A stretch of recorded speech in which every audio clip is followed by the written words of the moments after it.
These are the three Apollo 17 rovers. The rear fenders identifies them. Left as 17-137-20979, top as 17-147-22527, and the bottom as 17-143-21933. AS11-40-5909. How did Neil and Buzz get to work every day? Like everyone else, by car. Don't park too close to the set. The car may get in the shot. AS15-88-11929. Easily taken to be a small rock. This close-up enlargement reveals it contains the upper part of a half-buried Labatt beer can. This Canadian Labatt label design is a very close match to the one in the 1970s photo. The LM lander gear was built by Hero Aerospace of Longueuil, Quebec, Canada. The crews that worked on the building and dressing these sets really were whistleblowers. AS17-137-20886. Rover has broken down the front steering arms, are left here on the ground, and beside it a golf ball. Apollo 14 is the only mission claimed to have a golf ball, but this is not the only ball in the photo. On closer examination, there are many balls in this photo. Download the file and see how many you can find. AS17-147-22584 contains a late 1940s automobile with large front and rear fenders and a single headlight. This 1947 Ford with its split windscreen is a very close match to the car in the Apollo 17 photo. AS17-137-21002. One of the many items on this dump site is a 1960 Corvette convertible covered in lunar material and dust. The front end of the vehicle is smashed, the hood is slightly raised, and the windshield pushed flat. But the rear of the car is intact, showing the curvature of the rear wheel and the very distinct styling of the fenders. The tow bar appears to still be attached to the front of the car. AS17-147-22584. Late 1940s car with large rear fenders and a single headlight. This is a very typical use of the various items on this site that the crews used in creating the lunar landscape. The 1947 Ford shown with the split window is a very close match to the car in the photo. AS11-40-5864. The objects on the ground are automotive in nature. Looking at the mesh of material behind Aldrin, I'm surprised that they didn't trip and fall. On the bottom right, there is a car alternator, and below, some bent metal parts. AS16-113-18332. An explosive charge was placed behind the panels to go off with the explosive bolts. If this was a real launch, it would have been a total failure or an unexpected and rapid disassembly of vital equipment. No one made a comment during liftoff about this event.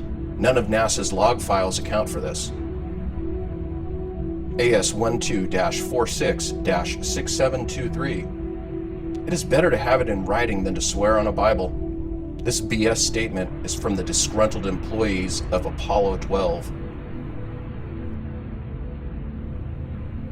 AS-11-40-5903. This famous photo of Buzz Aldrin was taken at 110-4214 mission elapsed time. It would seem that Buzz's watch is out of sync with mission control. His left forefinger is pointing this out, a rather nice touch, or a whistle blow from a mason and a tough old bird with a strong left hook. His Omega watch reads 11 hours 14 minutes, the first and last two MET digits. That's some setup, tracking mission events and completely independent of US time zones. Control of MET passes from the Floridian Cape to Houston, in Texas just 10 seconds after launch. Buzz's Omega is set to Florida's time at 11:14 p.m. So the timing of this photograph links disparate time zones and NASA power bases. The number 11 and 14 also have great significance for both Freemasons and NASA. AS-11-40-5903. Does anyone know what time it is? It would seem that Buzz's watch is a little slow. He is pointing it out to you, a rather nice touch for a whistleblower. A tough old bird with a strong right hook. The watch reads 11:14. Buzz stepped on the NASA's moon at 11:16 on July 20th, 1969. The photograph was taken about 1.5 hours after he stepped off the ladder. There are no random photos. Each one has a story to tell. No TV camera is visible. The scene was shot multiple times with very different lighting effects. Neil Armstrong should almost center of this live TV picture to be able to take the photo on the left. This is evidence that it was a staged scene and had to be taken more than once. This image was taken from the restored Apollo 11 video uploaded to YouTube by NASA. A close look at Buzz's gloves as he comes down the ladder. A matching pair with a dark rubberized coating and a very distinctive NVIDIA sheen. On the right are the gloves for the famous photo of Man on the Moon.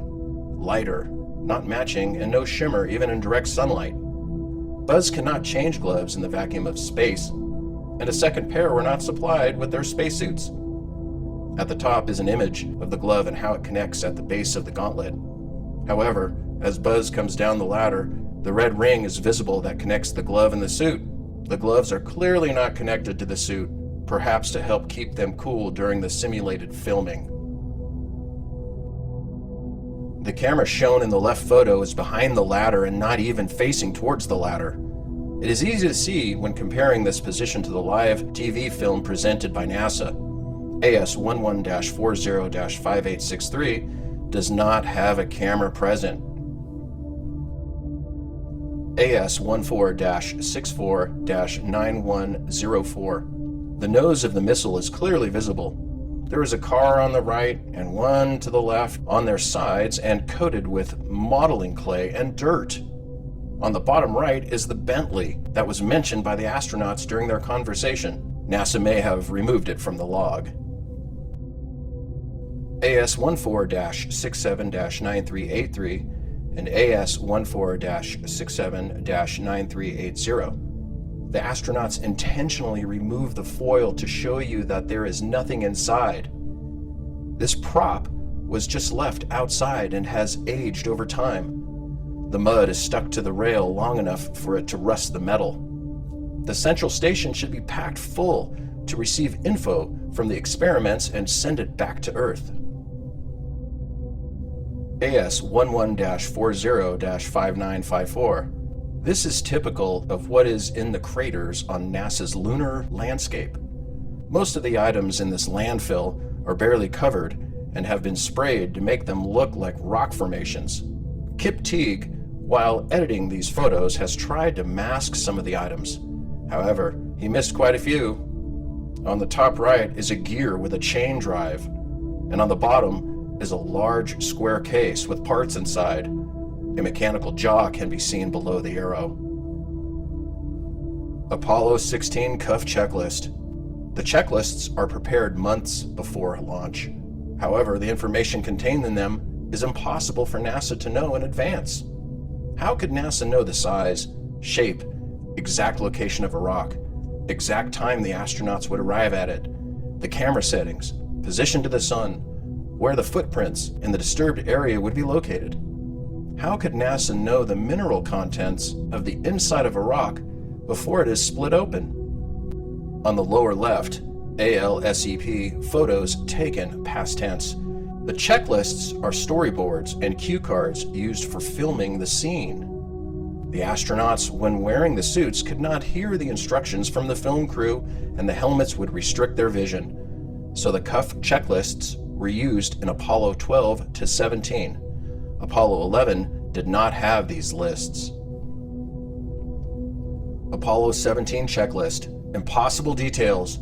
Locating 4 craters to drive through and around.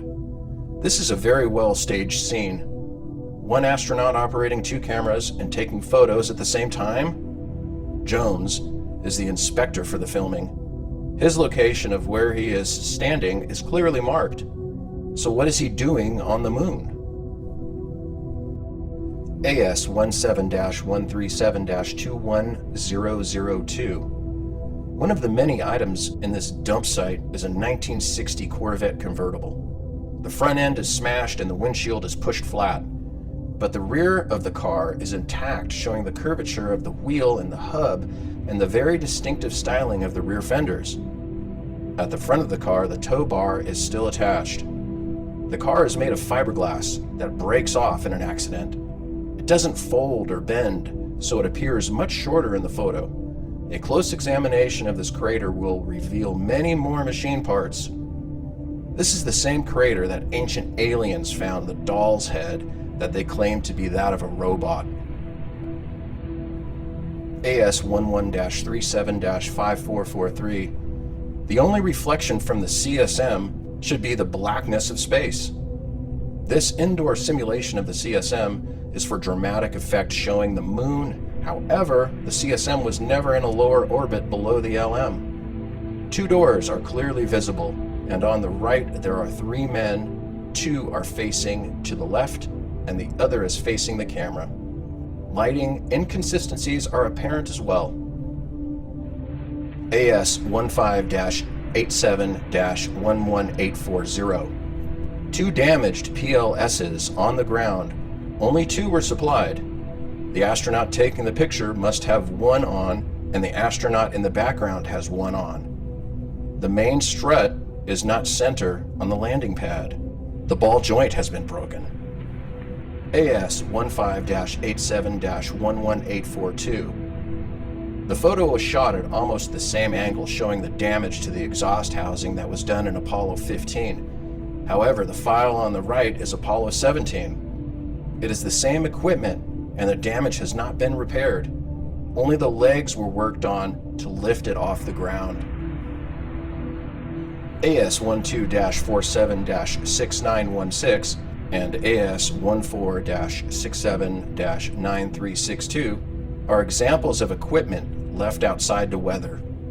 NASA is using the same props until it is in such bad shape that it has to be replaced.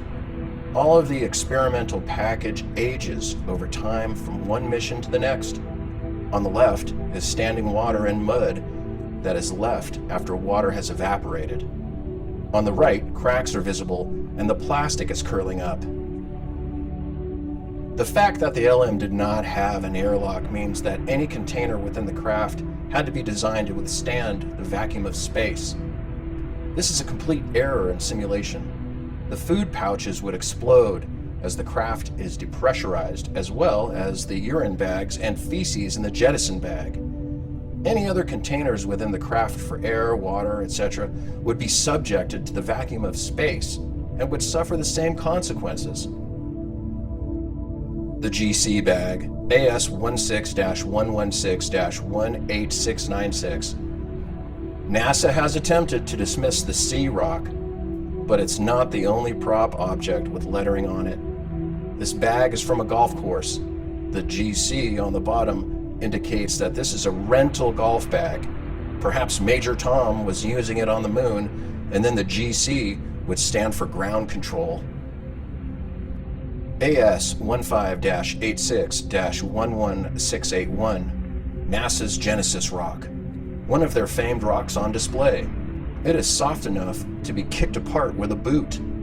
Inside there are metal parts, and in other photos of the scene, a metal hose clamp is visible. This one shows clearly 2 spark plugs. The one on the left is a Champion, and the one on the right is an AC Delco. Any mechanic can spot them. This is an example of a well-staged and intentionally exposure of the fraud being photographed by the astronauts. They are the whistleblowers. AS15-86-11659. The grasping tongs are carefully placed so the shadow makes an arrow. The white glove with rubber tips is at the end of the arrow. To the left of that glove are many more glove with fingers sticking straight out of this pile of dirt. The astronauts must have had fun staging this. On the left are examples of seals used to contain a vacuum. The seals need to be compressed, and in ultra-high vacuums the seals are made of metal and are one-time use only. On the right is Neil Armstrong's glove.